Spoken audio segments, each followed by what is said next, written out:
Obrigado, Vitor. Obrigado, professor Gustavo. Eu ia dizer também que tem no YouTube do NEDAP, tem um curso que eles fizeram uns 2 anos atrás, que eles. Mais até. Tem uns cursos, tem alguns cursos que o professor Gustavo está até comentando ali. Felipe, Que. Oi, posso, 10 segundos. Lá tem pode. o Seminário Permanente de História do Direito, que é um evento que a gente faz uma vez por mês com convidados, tem todas as palestras de 2020 para cá, e tem esse curso de introdução à história, à pesquisa em História do Direito na América Portuguesa. O Felipe, inclusive, participou de um dos encontros, né? É um curso que tá dividido em cinco aulas, em que eu e outros pesquisadores do NEDAP, a Sara, a Ana Luísa, que estão fazendo doutorado na Europa, o Damir está fazendo doutorado conosco aqui, ministramos, né? Então, foi ano passado, tudo, vou botar o link aqui, tá bom, filho? Obrigado pela lembrança, Felipe. Né? Fazendo, ajudando. Não, são cursos. Eu acho que, como nós estamos no. Eu agora me mudei para o Rio, mas é por causa do FRJ. Mas até o ano passado, como a gente ficava no Pará, curso de YouTube nos ajudava. Palestras, no YouTube, tudo isso foi importante. Então, por isso que eu sempre acho que vale a pena a gente citar. Eu não falei do professor Diego Nunes, por exemplo, ele coloca no Spotify. Ele tem um curso do Paulo Grossi, a leitura, eu acho que tem um do Espanha também.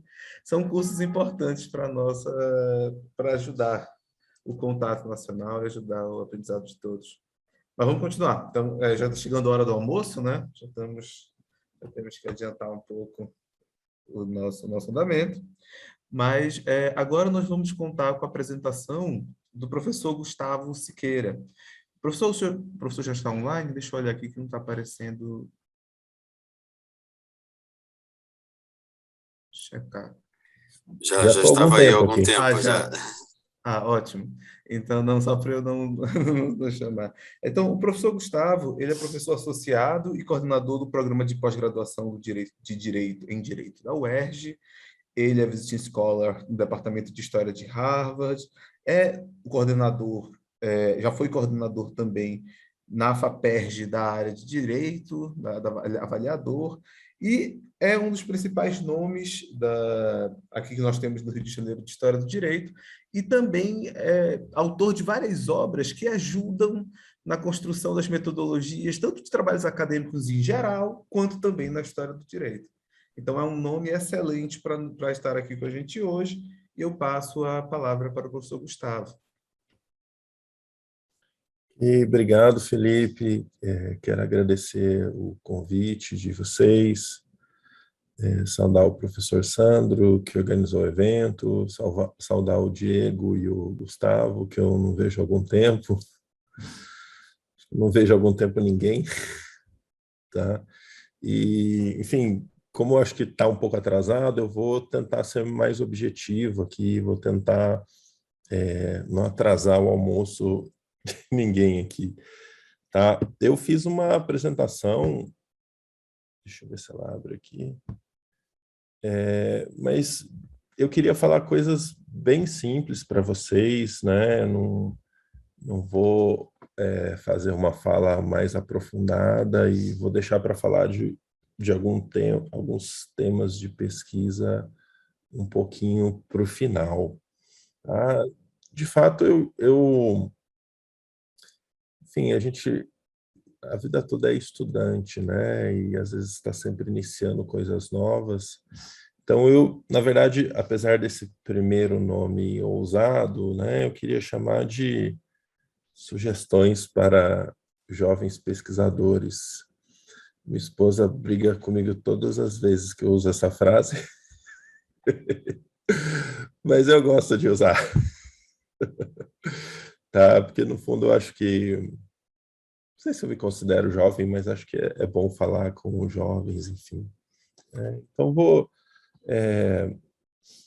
enfim, eu sou de uma geração que não teve história do direito na graduação, né? Eu sou de uma geração que teve direito romano. E então gostaria de dar dicas, né, que talvez fossem dicas que eu quisesse ter ouvido quando eu estava na graduação, ou quando eu estava no mestrado, ou para quem quer começar do zero uma pesquisa em história do direito, né? E depois eu vou falar o que essas dicas me levaram, o que elas me levam. Tá? Algumas são bem simples, eu vou passar bem rapidamente por elas para tentar chegar aos conteúdos temáticos, né? A primeira sugestão, obviamente, é ler os manuais clássicos, né? Vocês já citaram Gross, Espanha, incluiria também o manual que eu uso muito, que eu gosto, que eu acho que ele é uma excelente introdução, que é o livro do Ricardo Fonseca, tá? Então, assim, gente, quer começar a história do direito, a primeira coisa, leia esses manuais iniciais que tem que passar por eles. Não dá para pensar a história do direito sem passar por eles. Tá? A segunda sugestão, né, que também já foi muito falada aqui, é passar pelas revistas, né? E hoje a gente tem sorte de ter não só a revista do Instituto Brasileiro, a revista de História do Direito, a revista do IHGB, seja o Quaderno Fiorentini, ou a revista do Instituto Argentino, ou a Rechtsgeschichte, todas publicam muitos artigos sobre o Brasil, e às vezes até em português. Então vale a pena olhar em revistas estrangeiras também, essas revistas tradicionais, que volta e meia, ou vocês encontram coisas sobre o Brasil, ou vocês encontram coisas em português também.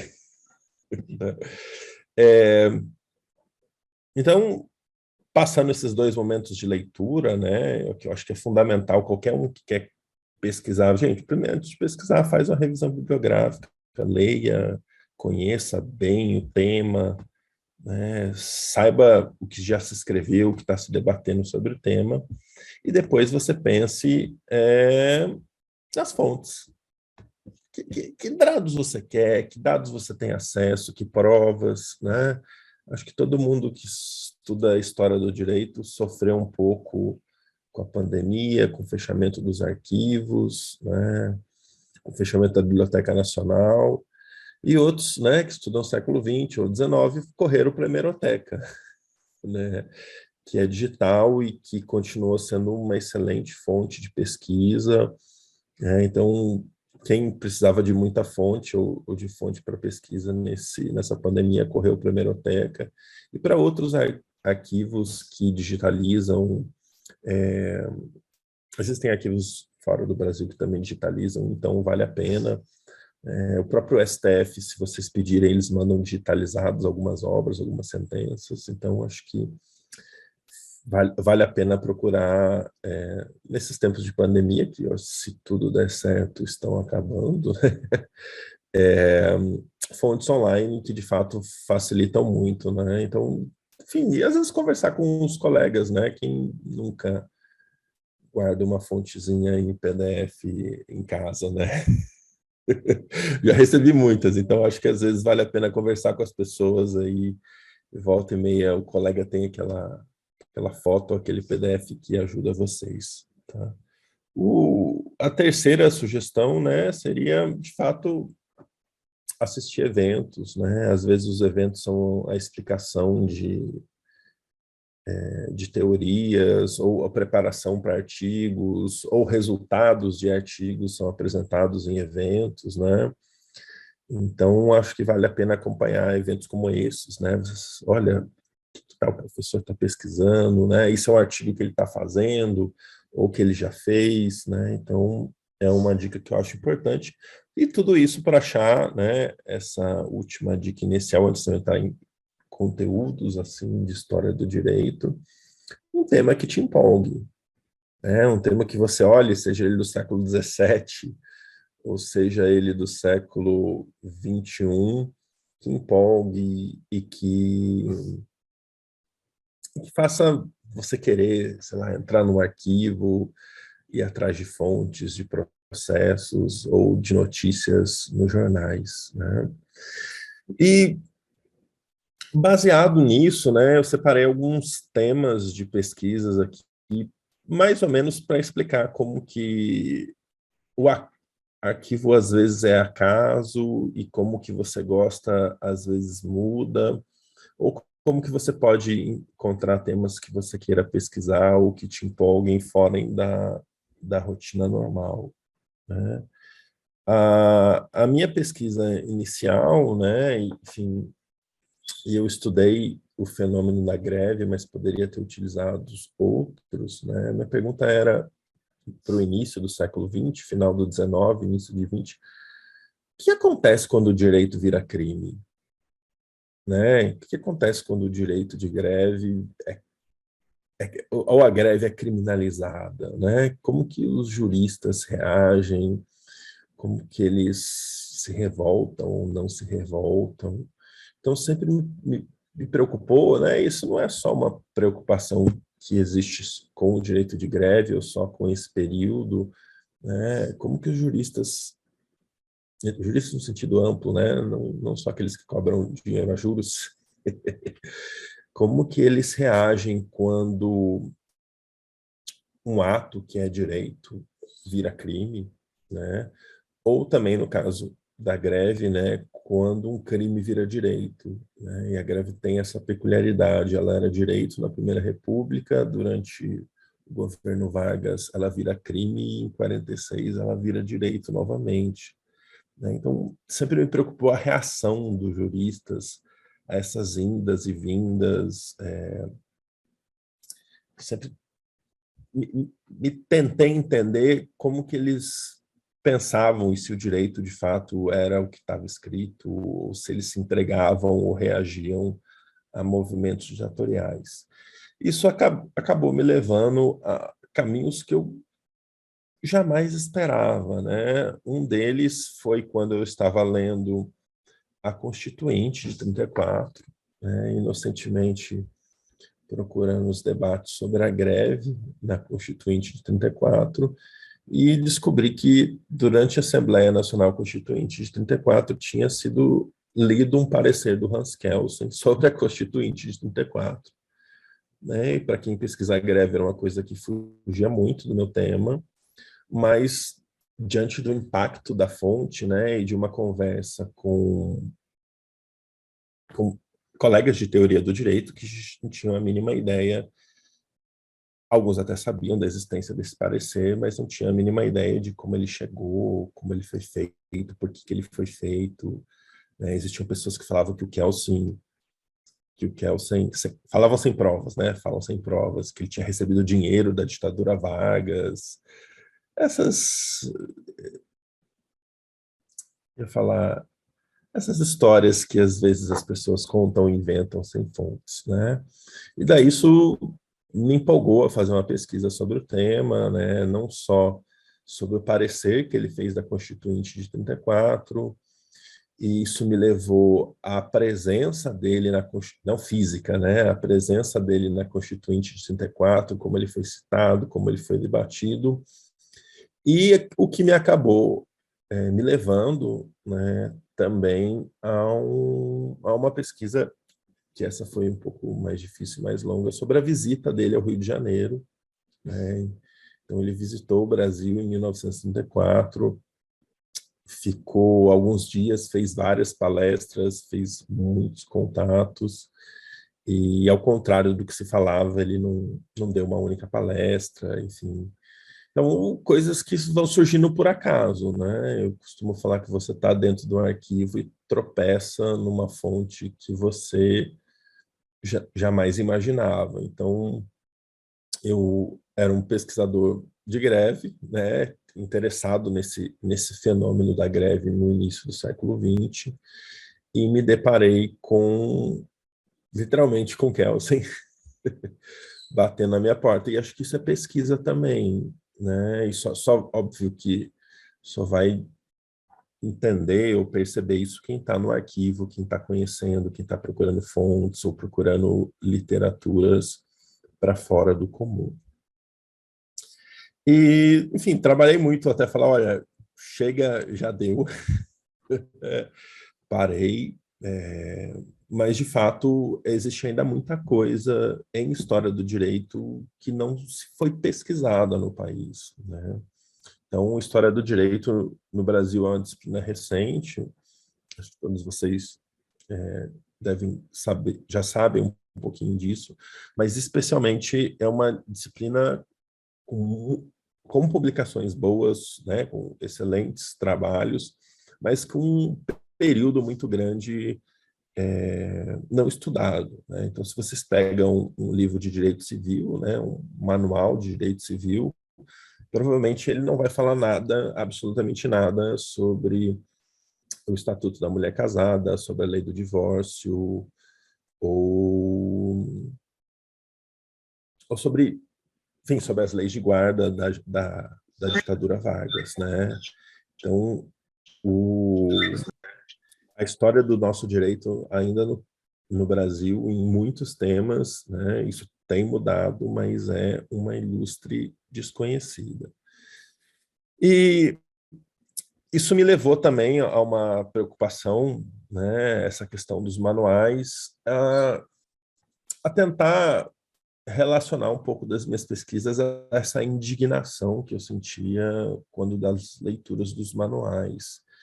E, enfim, pesquisando na primeira metade do século XX, né, e lembrando que o nosso Código Penal, como o Diego já escreveu, ainda é o da ditadura Vargas, o Código de Processo Penal ainda é o da ditadura Vargas, eu comecei a focar o que esses manuais, né, o que esses manuais tradicionais escrevem sobre mitos, né, dessa, entre aspas, mitos, né, que vão se passando e depois a gente não sabe de onde surgiu, sobre a história do direito na primeira metade do século XX. E daí me deparei com dois, né, que também me entregaram e eu fui pesquisar, né? Então, desafio vocês a encontrarem um livro de direito civil do século XX, né, ou do século XXI, que dizem que as ordenações filipinas não eram o direito civil antes do Código Civil de 16, e desafio vocês a encontrarem um livro de direito constitucional que fale que a Constituição de 37 foi aplicada ou que foi efetiva, né? E esses dois mitos, enfim, não sei se por uma sensibilidade histórica ou por um senso comum de todos os manuais, me fizeram ir atrás de pesquisas. E daí fui atrás de processos no Rio de Janeiro, né, nos bons tempos do Arquivo Nacional, sobre julgamentos da vara civil, de uma vara civil, né? O grupo tentou pegar todos os processos para verificar se citavam as ordenações filipinas no século XIX e no início do século XX. E, para nossa surpresa, não, né? Até porque a lógica de citação era outra, e até porque não era comum alguém ficar citando uma legislação de 300 anos, né? Então, a gente percebeu que, estatisticamente, as ordenações filipinas eram pouquíssimo citadas, não chegava a 5% dos processos. E quando ela era citada, nesses 5% dos processos, né, e aqui a Vara Civil do Rio de Janeiro, uma Vara Civil do Rio de Janeiro, eles eram citados como regras processuais e não materiais. Eram citadas como utilizadas, né, como regras de citação, de cartas precatórias, de testemunhas, e não como direito civil material. Isso nos espantou, né, no processo de pesquisa e, de certa forma, confirmou uma hipótese que a gente tinha, que os manuais estavam, entre aspas, equivocados. E essa pesquisa continua até hoje porque a gente queria saber, ou imaginava, né, que com a promulgação do Código Civil de 16, todo mundo estaria citando o Código Civil de 16. Né? Como que a gente imaginou que, olha, essa febre, essa empolgação com o novo código vai fazer com que os processos 10, 20 anos depois citem loucamente o código. E o que a gente está encontrando é justamente o contrário, né? Onde o Código Civil não é citado, até porque a lógica daquela época não é de tanta citação e de repetição de literatura como a gente imagina hoje, né? O que também nos surpreendeu por mostrar que a codificação também não é um fenômeno tão impactante nas decisões, pelo menos no Rio de Janeiro. E o que a gente fala é, olha, eu estou falando do Rio de Janeiro, né? Imagine como que isso funcionou ou funcionava, né? Em Belém ou, sei lá, em Alter do Chão. Não sei se tinha processo em Alter do Chão. Tá? Então, essa é uma pesquisa que a gente vem fazendo hoje, né? Como que se reagiu ao Código Civil de 16, se as pessoas citavam, ou se citavam, o que elas citavam. Valeria a pena fazer uma pesquisa em loco em Alter do Chão, Gustavo. Eu sei porque é uma cidade que eu sou apaixonado, então... Mas acho que não tem arquivo lá, não.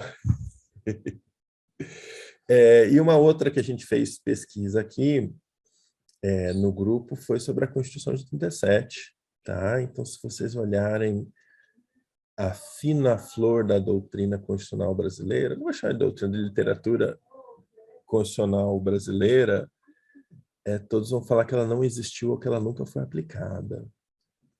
Tá? Inclusive, até porque tinha algumas épocas que eu fazia apostas. Se alguém achar coisa diferente nos manuais, eu até apostava. Tá? E daí, o que eu fiz? Como você sabe se uma Constituição é usada ou não? Você vai lá e vê se os tribunais usavam. Simples.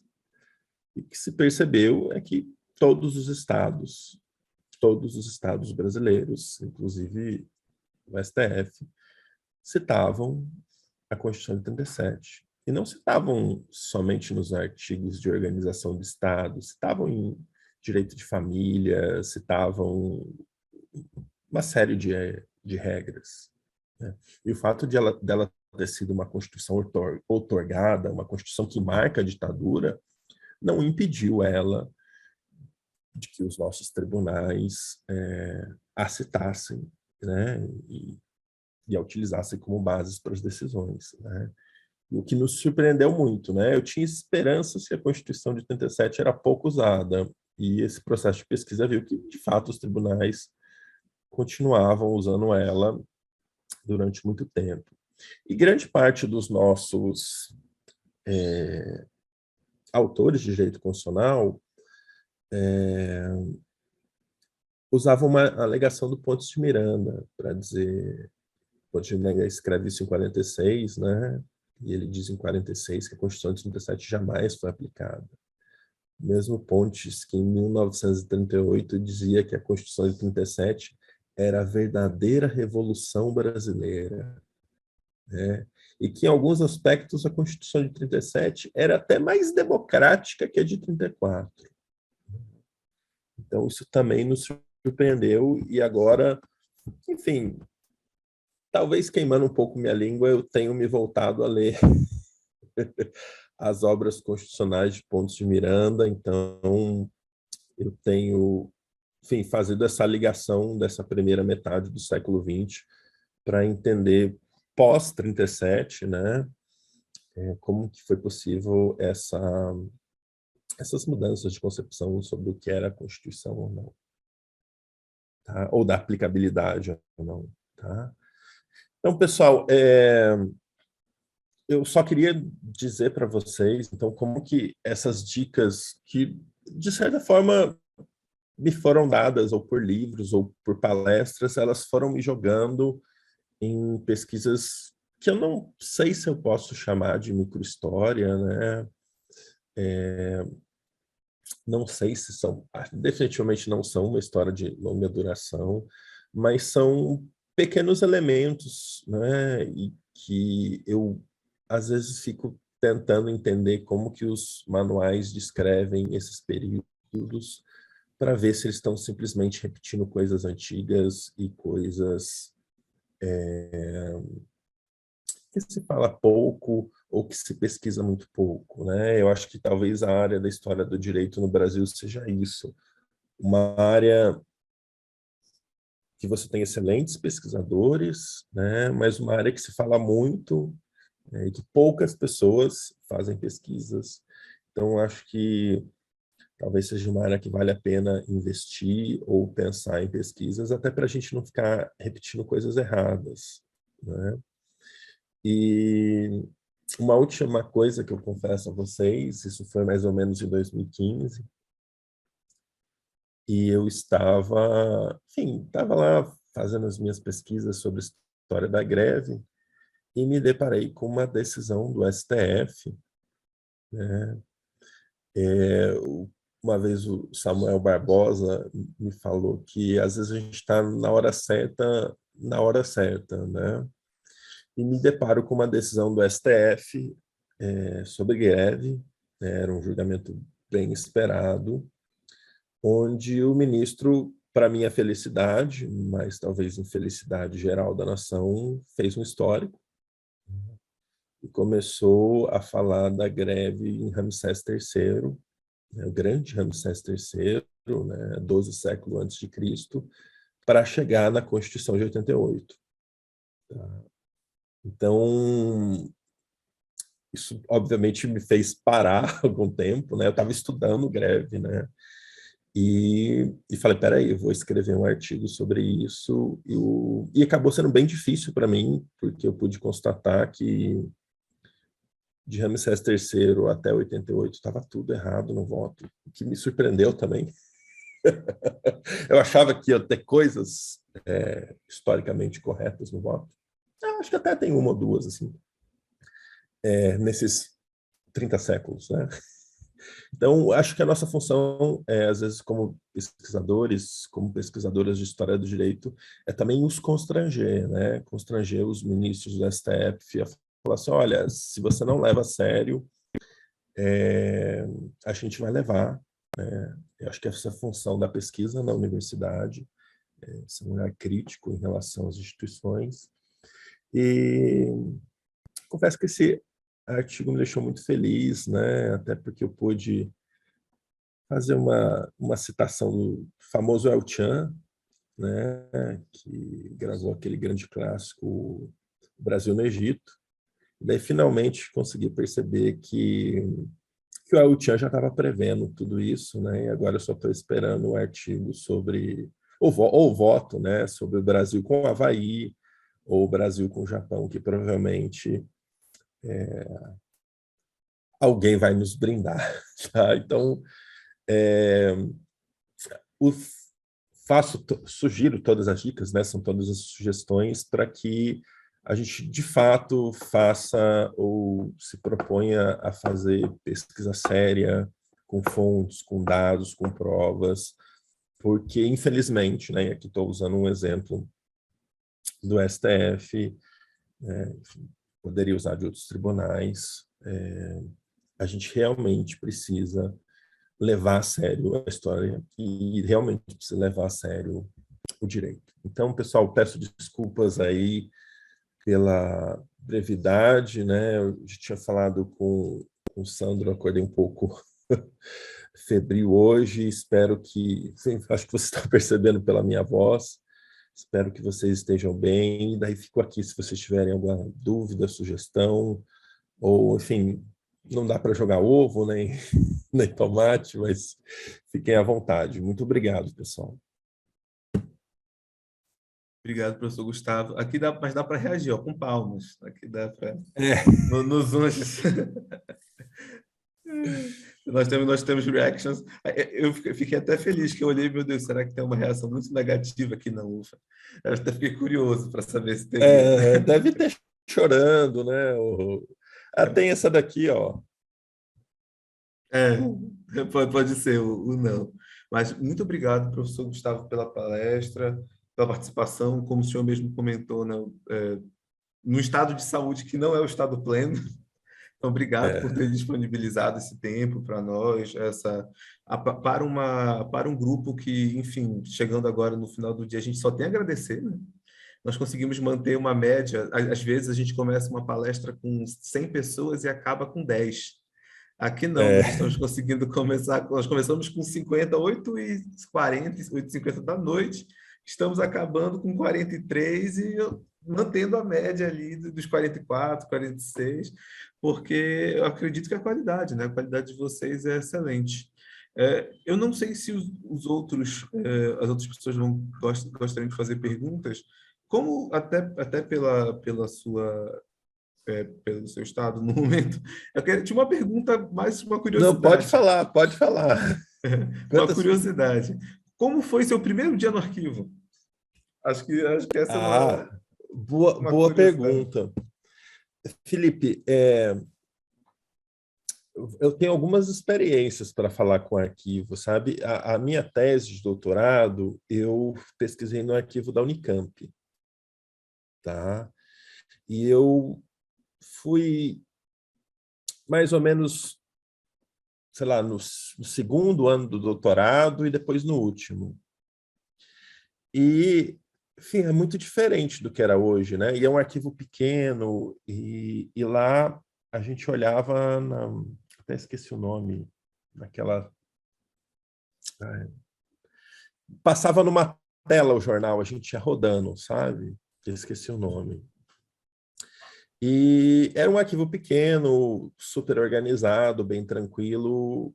E quando eu voltei lá, a gente extraía em PDF, o que para mim era uma coisa maravilhosa. É microfilmagem, Vitor, obrigado, era microfilmagem. Então, a minha primeira experiência com arquivo foi bem tranquila, porque foi nesse arquivo da Unicamp, e eu tinha frequentado alguns arquivos em Belo Horizonte, todos pequenos. Mas, ao contrário disso, já, entre aspas, experiente, Felipe, as minhas 2 experiências na Biblioteca Nacional e no Arquivo Nacional foram desesperadoras. Seja porque o sistema era mais difícil, seja porque, dependendo do funcionário que você encontra, é diferente, sabe? Então, por exemplo, eu lembro que eu fazia uma pesquisa na Biblioteca Nacional e eu estava lendo... Eu estou pensando que estava lendo alguns livros do Pontes já. E daí teve um dia que eu fui lá, falei, tá. A moça falou, não tem nenhum livro. Pontes de Miranda, nenhum aqui na Biblioteca Nacional. Nossa, eu li ontem. Eu li ontem, claro que tem. Né? Então, às vezes, tem isso nesses arquivos que são muito grandes, né? A Biblioteca Nacional é muito grande, o Arquivo Nacional é muito grande. Então, às vezes, dá aquela sensação de, nossa, eu estou muito perdido, não consigo achar, tal. E, às vezes, você é salvo por um funcionário, né? Então, tinha um colega lá na Biblioteca Nacional, o Rutônio, que ele falava, eu tenho esses livros aqui, estão sendo catalogados ainda, isso chegou, ele me entregava. E a Biblioteca Nacional, por exemplo, tem um segredo que eu só fui descobrir na prática. Tá? A Biblioteca Nacional, enfim, muito antiga, ela era em fichas, né? Fichas, e as fichas foram digitalizadas. Só que nesse processo de digitalização das fichas, de catalogação, eles calculam que 10% se perdeu. Não que o livro se perdeu, né? Mas ou que não salvou, que salvou errado, tal. Você pega 10% de, sei lá, 14 milhões, é muito. Então, eu aprendi que eu tinha que pesquisar na ficha. Então, enfim, ninguém me contou, não está lá no manual, né, obviamente. Então, eu cheguei lá, eu pesquisava o livro, não achava, ia para a ficha. Ou ia direto para a ficha, né? Porque eu acho que eu até gostava mais das fichas. Então, tem isso, né, do arquivo te surpreender. E uma outra questão foi... Eu já chorei em arquivo, então vou falar para você, Felipe. Quando eu descobri que esse parecer do Kelsen existia, eu tinha lido na Constituinte que ele existia. Tá? E daí descobri que o Tércio Sampaio achou uma versão do artigo no Instituto Hans Kelsen em Viena. Tá? Mas não se tinha conhecimento da revista que saiu no Brasil. Se sabia que existia a revista, né, que ele tinha enviado, mas não se tinha a revista. E daí eu fui na Biblioteca Nacional e falei assim, eu quero o acesso a todas as revistas de 35, de 34 e 35. Falei, porque se existir, está aqui. E eu descobri que ela estava lá, colada em outra. Não tinha no catálogo, se jogava no catálogo, não tinha, mas ela está lá, colada em outra. Daí, na hora, obviamente, fotografei, né? Tinha aquela restrição de 10 fotos, não sei se sentido, né? Tava com máquina, né?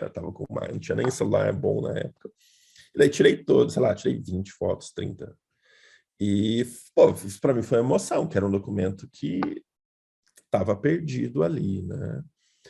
Mas eu sou meio apaixonado por pesquisa, sabe, Felipe? Então, volta e meia eu estou no arquivo e meio que fico emocionado. Então, por exemplo, voltando, né? Ano passado estava no arquivo lá da UERJ e achei o rascunho do primeiro estatuto da faculdade, de 35. O rascunho que fizeram, sei lá porque guardaram o rascunho.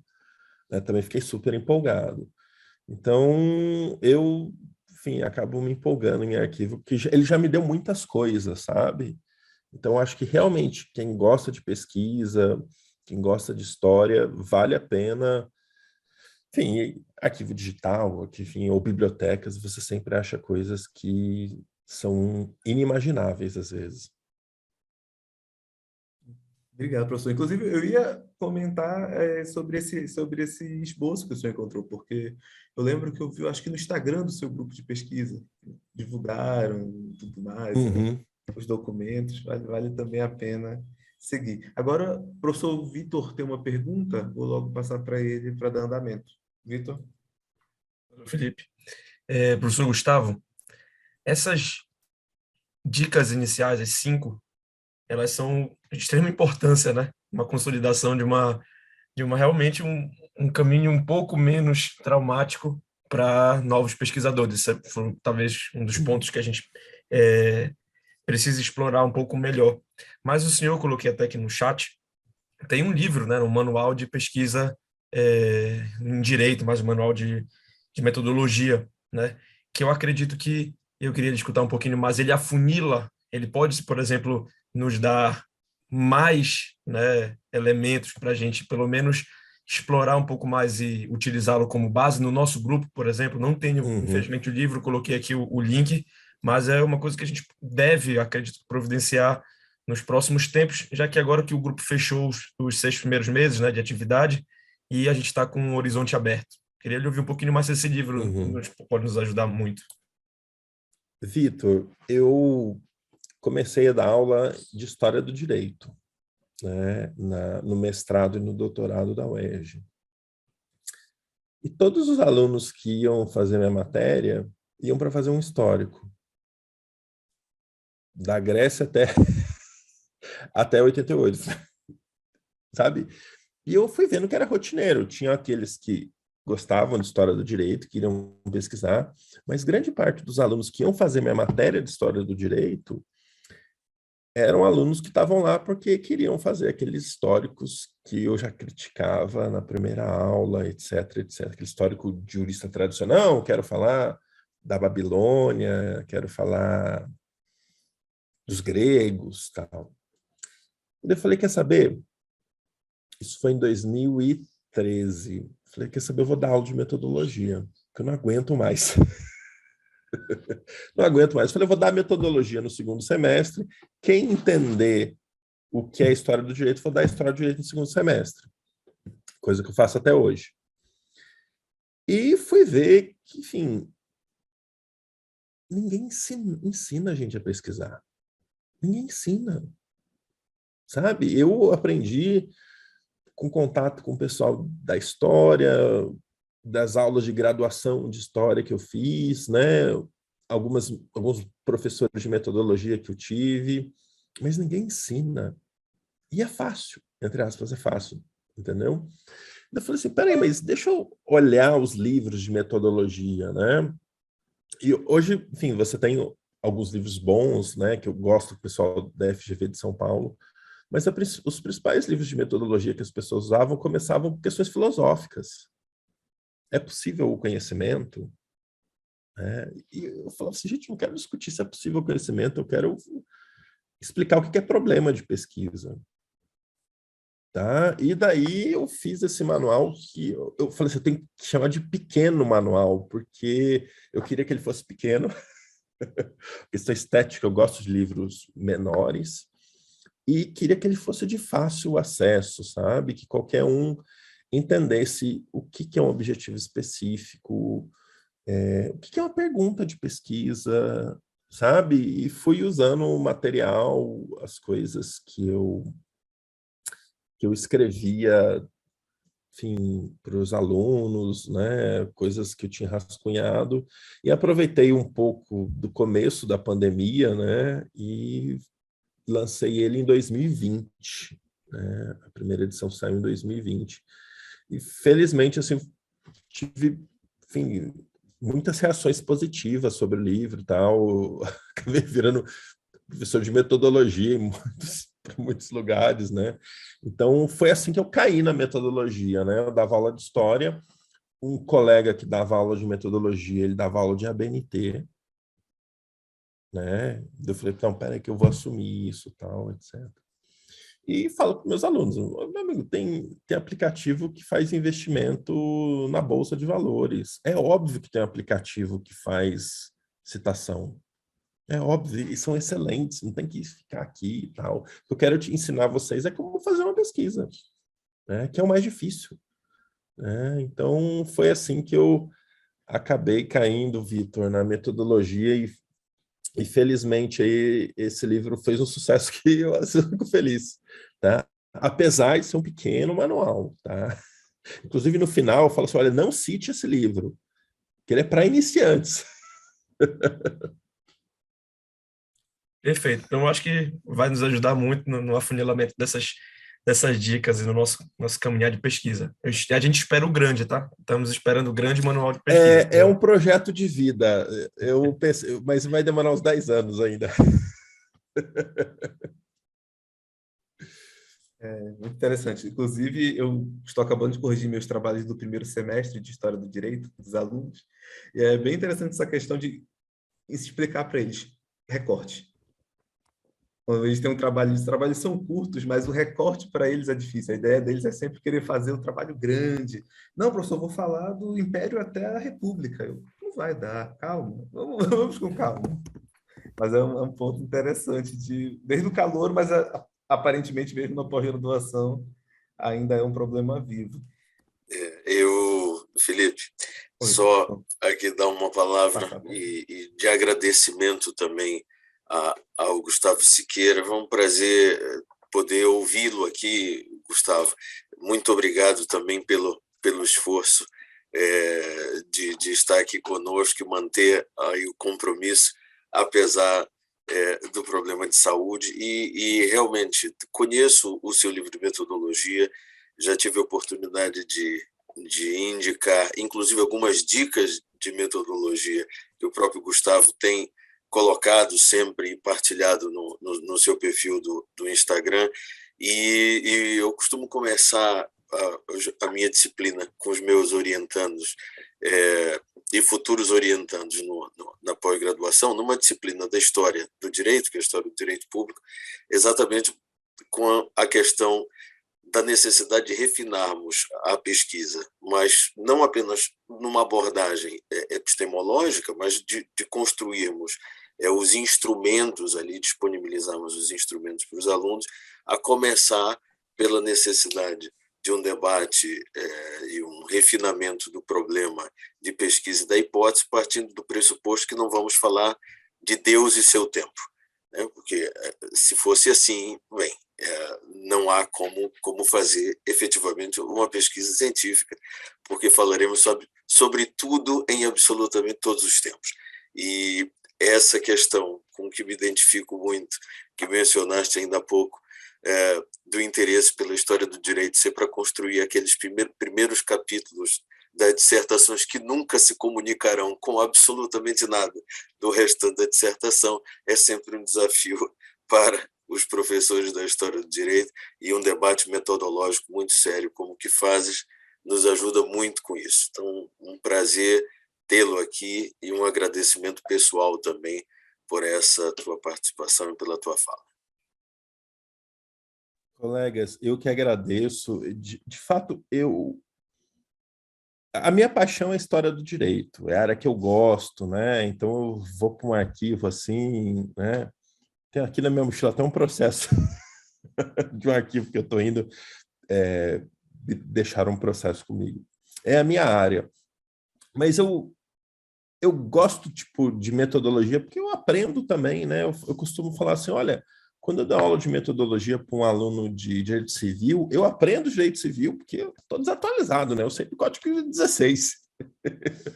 Então também é uma forma de eu estar aprendendo e conhecendo muitas coisas. Então, acho que a gente que é da história do direito, né, que tem esse contato com o rigor metodológico da história e de autores como Espanha, acho que a gente, quando tem contato com outras áreas, a gente pode contribuir metodologicamente com eles, né? Não só no conteúdo, né? Então, os meus colegas de constitucional falam, olha,